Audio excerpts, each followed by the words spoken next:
What is up, guys? I am Mike, the Madman Mohammed, and I gotta say, man, I just beat AI the Somnium files for the first time.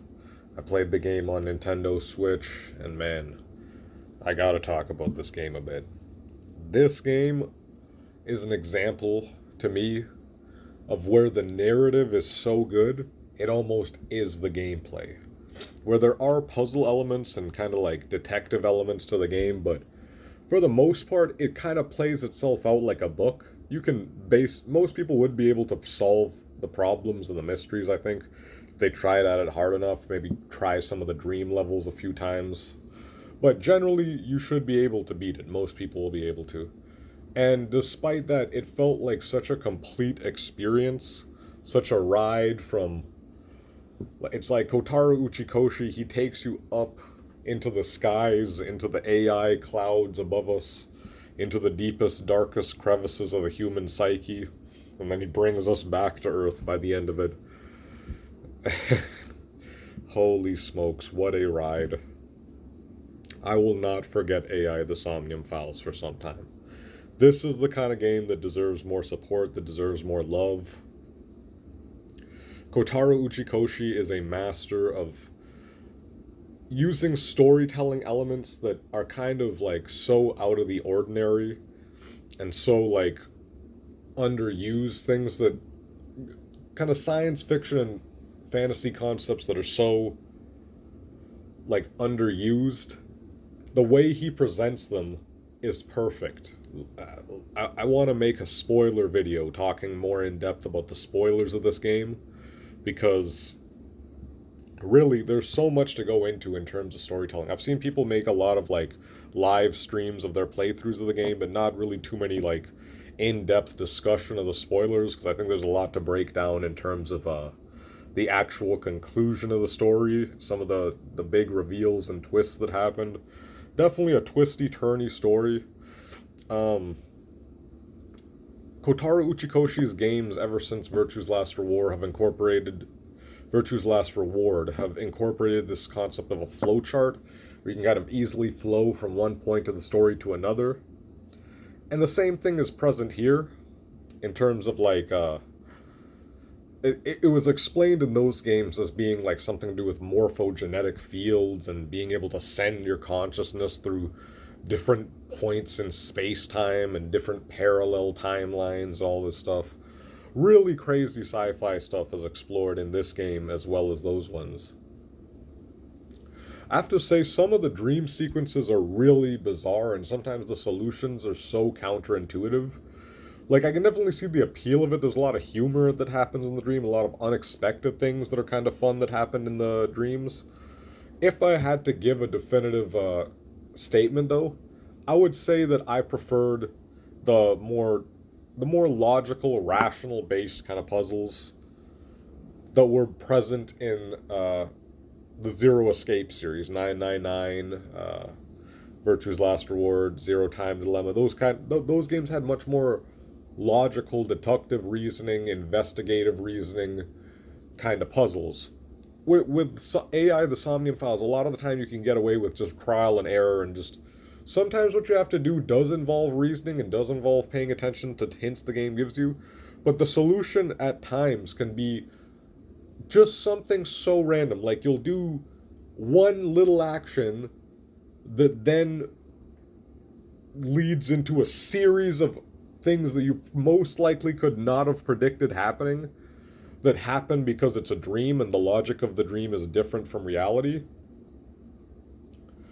I think really that aspect is one of the aspects I would say is weaker in comparison to the Zero Escapes games. So if I had to rate Uchikoshi's games in a top three, um, I might put AI the Somnium Files in second place and 999 is like third place.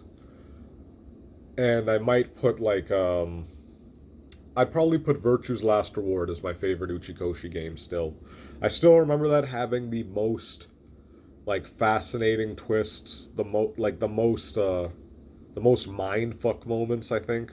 The puzzles I felt were a lot more challenging. I really with those games tried not to look up anything, and I was grateful for that because the experience of solving the puzzles felt very rewarding.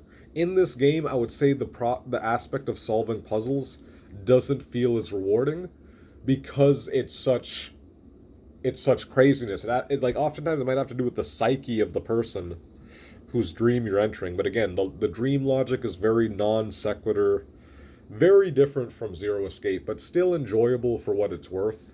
I guess it really depends on what kind of person you are. Some people may prefer the dream sequences even more than those puzzles from the Zero Escape games. So that aspect is what it is, and that's the most gameplay in depth besides like the investigative talking to people looking for clues kind of aspect, which there is, but I think most of the time you can kind of move the game forward just by using dialogue options.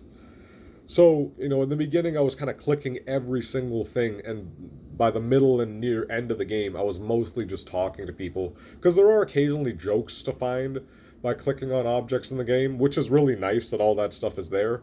But I think after a while, you're kind of like, okay, I just want to see what happens next. This game's story is so in depth, it's almost like I beat this game. My total completion time was 24 hours, and I did that over 12 days. And for those 12 or 13 days I spent playing this game, it was really difficult for me to think about anything besides this game. Like, this game rooted itself into my brain.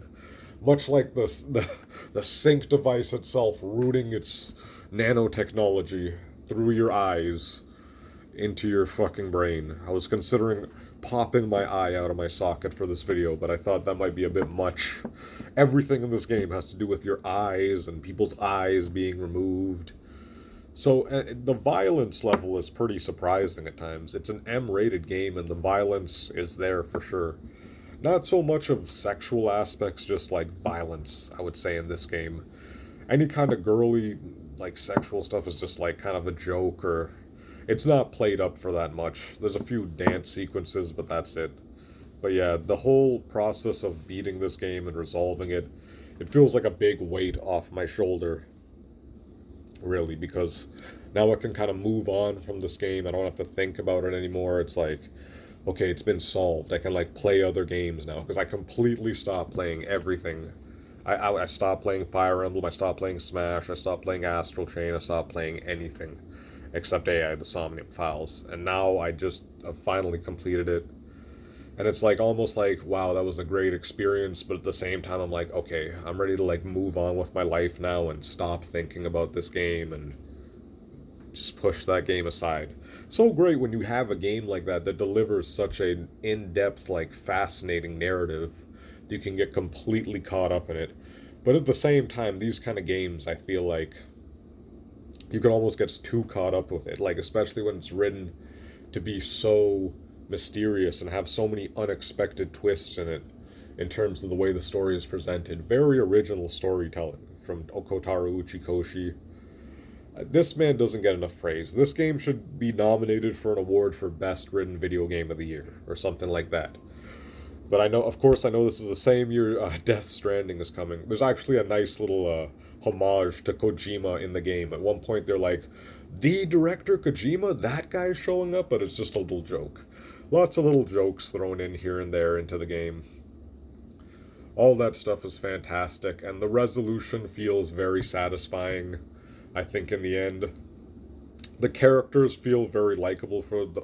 I mean, of course, you'll have some characters you don't like, some characters you do like. The one character I didn't like was Mama. I felt like this character was a little bit too much, like, pandering to the LGBT community. Almost every single joke was like a bad sexual joke, and it just wasn't very amusing to me, this character's existence. The whole time Mama was on screen, and I mean Mama, not Moma Kumakura. I'm saying Mama, the like cross-dresser trans person or whatever. The whole time Mama was on screen as the informant, I was like, man, I would have been so much happier if Kotaro Uchikoshi just picked some hot-ass chick to be the informant instead of Mama. Because I don't like this character very much. I'm not looking forward to seeing this character reappear in another game.